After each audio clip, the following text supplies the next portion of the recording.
Hi friends, कैसे हैं आप सब। आज हम भारत के उस केंद्र शासित प्रदेश की बात करने जा रहे हैं जिसका नाम है अंडमान निकोबार। तो इस वीडियो में मैं आपको बताऊंगी कि अंडमान निकोबार पहुंचना कैसे है, आप स्टे कहाँ कर सकते हैं, आपको यहाँ खाने पीने की क्या फैसिलिटीज है, कहाँ कहाँ घूमे, कौन सी सीजन में जाए और अंडमान निकोबार में कितने दिन का ट्रिप प्लान करें। और अंत में ये भी जानेंगे कि अंडमान निकोबार के लिए कुल खर्चा कितना आने वाला है। तो अंडमान निकोबार का प्लान बना रहे हैं और फ्यूचर में बनाना चाहते हैं तो ये वीडियो आपको काफी यूजफुल है।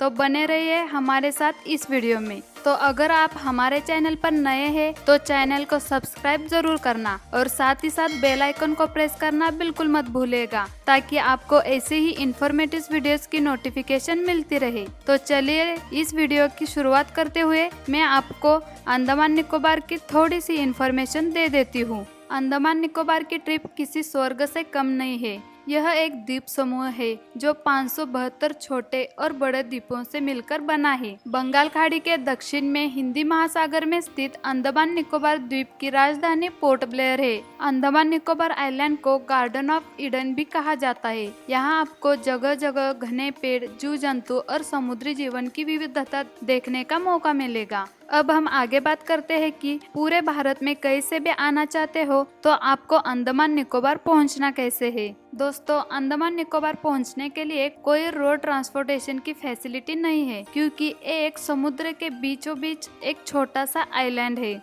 जिसमें आपको एक शिप के माध्यम से जाना पड़ेगा या फिर आपको एरोप्लेन के माध्यम से जाना पड़ेगा। अब बात करते हैं कि हमको जो फ्लाइट लेनी है या हमको जो जहाज लेना है वो कहाँ से लेना चाहिए। अब यहाँ पे मैं दो ऑप्शंस की बात करूंगी। अगर मैं बोलूँ आप फ्लाइट से जाना चाहते हैं तो फ्लाइट से जाने के लिए आपके पास जो नियरेस्ट एयरपोर्ट है वो है कोलकाता, विशाखापट्टनम या फिर चेन्नई से भी ले सकते हैं। लेकिन अगर आप अपने शहर से है या मुंबई, बेंगलोर, दिल्ली से है तो फिर आप वहाँ से भी फ्लाइट ले सकते हैं। तो दोस्तों, ये बातें थी कि आप फ्लाइट से आना चाहते हैं तो इस प्रकार आ सकते हैं। दूसरी बात करते हैं कि अगर आप फ्लाइट रेफर करते हैं तो आप 2 या 3 घंटे में पहुंच जाएंगे। लेकिन अगर आप शिप लेते हैं तो आपको 2 से 3 दिन केवल शिप में ही लग जाएंगे और साथ ही साथ आपका खर्चा ही ज्यादा हो जाएगा। और दोस्तों, अगर मैं बात करूँ आप शिप से जाना चाहते हैं तो चेन्नई से या कोलकाता से शिप ले सकते हैं। लेकिन जो शिप में समय लगेगा वो 2 से 3 दिन लग जाता है अंडमान पहुंचते पहुंचते।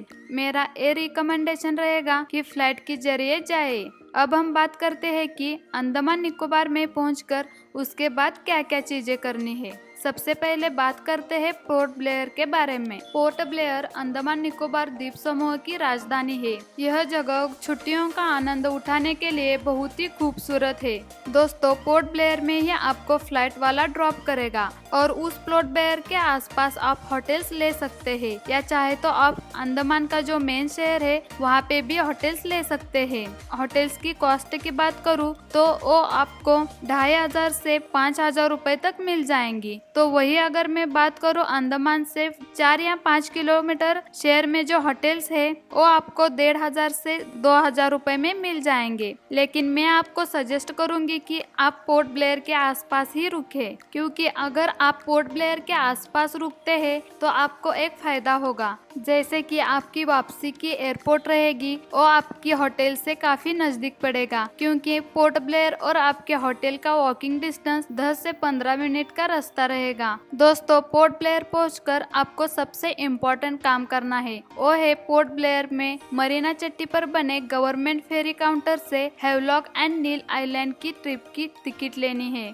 क्योंकि ये टिकट की बुकिंग ट्रैवल डेट से 3 दिन पहले खुल जाती है। अगर आपने पहले बुकिंग नहीं की तो आपको गवर्नमेंट शिप की बुकिंग नहीं मिलेगी और मजबूरन आपको प्राइवेट शिप से रास्ता तय करना पड़ेगा, जो कि बहुत कॉस्टली पड़ेगा। अब बात करते हैं इसके प्राइजेस की। पोर्ट ब्लेयर से हैवलॉक आइलैंड तक प्राइवेट शिप आपसे लगभग 1500 रुपए चार्ज करेगी, वही गवर्नमेंट शिप आपसे लगभग 400 रुपए चार्ज करेंगी। इस शिप का ट्रैवलिंग टाइम 2.5 घंटे का होगा, जबकि हैवलॉक आइलैंड से नील आइलैंड का प्राइवेट शिप आपसे 1200 रुपए चार्ज करेगा और गवर्नमेंट शिप लगभग 400 रुपए चार्ज करेगी। इस शिप का ट्रैवलिंग टाइम 1 घंटे का होगा। दोस्तों, इस शिप की बुकिंग ऑनलाइन नहीं होती, इसके साथ साथ हम बात कर लेते हैं कि अंडमान निकोबार में आपको खाने पीने की क्या फैसिलिटीज है। यहाँ पे आपको हर प्रकार की फूड मिल जाएंगी, लेकिन अगर आप नॉनवेज या सी फूड के शौकीन हैं तो बेहतर होगा, क्योंकि वो तो यहाँ पे सस्ता मिल जाएगा। तो आप अंडमान निकोबार में 5 दिन का ट्रिप प्लान कर सकते हैं, जिसमें आप 2 दिन पोर्ट ब्लेयर रुक सकते हैं, 2 दिन हैवलॉक आइलैंड एंड 2 दिन नील आइलैंड रुक सकते हैं।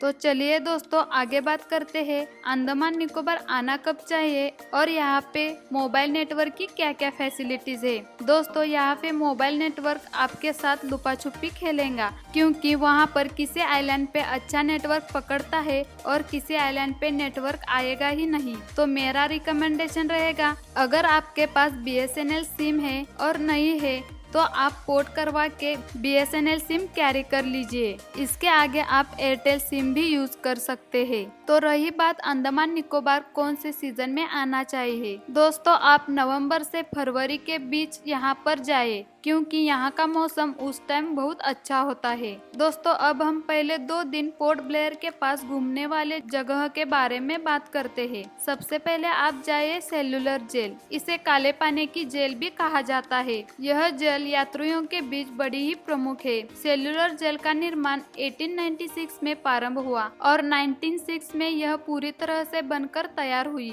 आप यहाँ पे शाम के वक्त भी जा सकते हैं, क्योंकि शाम को यहाँ पर लाइट शो भी होता है। आप आगे जा सकते हैं रोज आइलैंड। रोज आइलैंड जाने के लिए आपको अबरदीन जेट्टी से फेरी लेनी होगी, जो कि आपको रोज आइलैंड ले जाएगी। इस शिप के चार्जेस 100 रुपए है और रोज आइलैंड पहुंचने को आपको 15 मिनट का टाइम लगेगा। रोज आइलैंड को पूर्व का पेरिस भी कहा जाता है। यह आइलैंड पोर्ट ब्लेयर से लगभग 2 किलोमीटर की दूरी पर स्थित है। आगे बात करते हैं अंडमान वाटर स्पोर्ट्स कॉम्प्लेक्स के बारे में। इस सेल्युलर जेल से कुछ ही मिनटों की दूरी पर राजीव गांधी जल क्रीड़ा परिसर है, जिसे अंडमान वाटर स्पोर्ट्स कॉम्प्लेक्स के नाम से भी जाना जाता है। यहाँ आप पानी से जुड़ी कई एक्टिविटीज कर सकते हैं, जैसे पैरासेलिंग, केले की नौकाएं और स्पीड बोट जैसे खेल खेलने को मिलेंगे। इसके बाद आप जा सकते हैं कार्बिन को बीच। सेल्युलर जेल के नजदीक यह समुद्र तट अपनी प्राकृतिक सौंदर्यता के लिए अंडमान में सबसे ज्यादा घूमा जाने वाला समुद्र तट है। वाटर गेम जैसे jet skiing, scuba diving, snorkelling जैसे एक्टिविटीज इसे और लोकप्रिय बनाती है। आप अपने दोस्तों के साथ यहाँ आराम से नारियल पानी का आनंद ले सकते हैं। बैठने के लिए नीले रंग की बेंच आपको यहाँ आसानी से मिल जाएंगी। दोस्तों अपने ट्रिप के तीसरे दिन आप मरीना चट्टी से हैवलॉक आइलैंड के लिए शिफ्ट हुए और 2 दिन आप हैवलॉक आइलैंड में एंजॉय कर सकते हैं। यहाँ पर रुकने के लिए बहुत बीच रिसोर्ट्स और होटल्स है, जिनके रेट्स लगभग 2500 से 5000 तक है। हैवलॉक आइलैंड के सफेद बालों से भरे बीचेस, आसपास वाली हरियाली बहुत ही खूबसूरत है। अंडमान निकोबार की राजधानी पोर्ट ब्लेयर से 12 किलोमीटर दूर पर्यटकों के बीच यह एक फेमस स्थल है। यहाँ हर साल लोग बड़ी मात्रा में आते हैं और समुद्र तट का आनंद भी उठाते हैं। अब हम बात करते हैं हैवलॉक द्वीप पर स्थित राधानगर बीच के बारे में। यह बीच भारत के सबसे लोकप्रिय समुद्री तटों में से एक है। इस बीच पर कई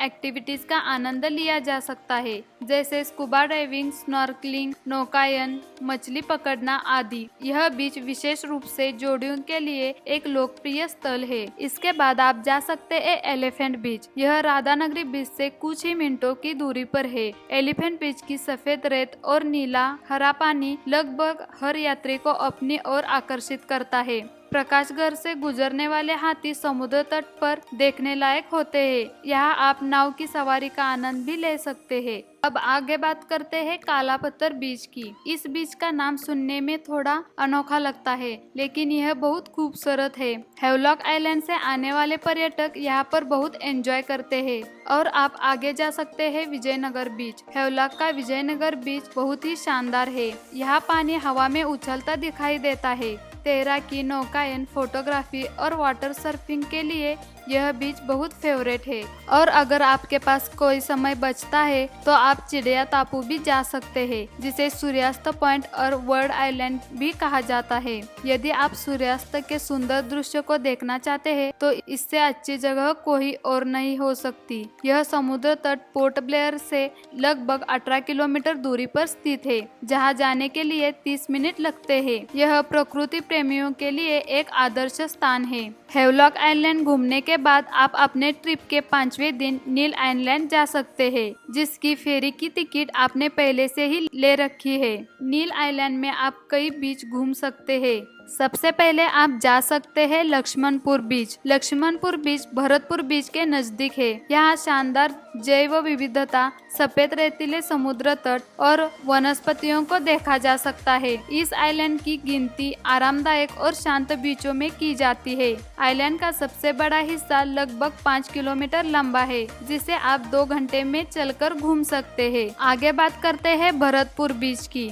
नील आइलैंड से कुछ ही दूरी पर स्थित भरतपुर समुद्र तट अपने सफेद तटों के लिए प्रसिद्ध है। इन समुद्री तटों का दौरा करने का सबसे अच्छा समय सुबह और शाम के दौरान होता है। यदि आप स्नॉर्कलिंग जाना पसंद करते हैं तो सुबह का समय आपके लिए विशेष रूप में अच्छा होगा। इसके बाद आप जा सकते हैं सीतापुर बीच। यह बीच अंडमान का एक शांत बीच है। यहाँ पर आकर आप शांति और सुकून पा सकते हैं। और सनराइज बीच के नाम से जाने जाने वाला यह समुद्र तट सुबह सुबह सूर्योदय के दृश्य को मंत्रमुग्ध कर देता है। दोस्तों, नील आइलैंड आप एक दिन में एक्सप्लोर कर सकते हैं, पर अगर आप चाहे तो यहाँ रुक भी सकते हैं। रुकने के लिए यहाँ पर आपको बहुत सारे होटल्स मिल जाएंगे। दोस्तों, अब बात करते हैं कि पोर्ट ब्लेयर, हेवलॉक आइलैंड या नील आइलैंड तीनों जगह आप घूमेंगे कैसे। सबसे बेस्ट ऑप्शन है आप स्कूटी रेंट पर ले सकते हैं, जिसके चार्जेस लगभग 400 रुपए से 600 रुपए पर डे होते हैं।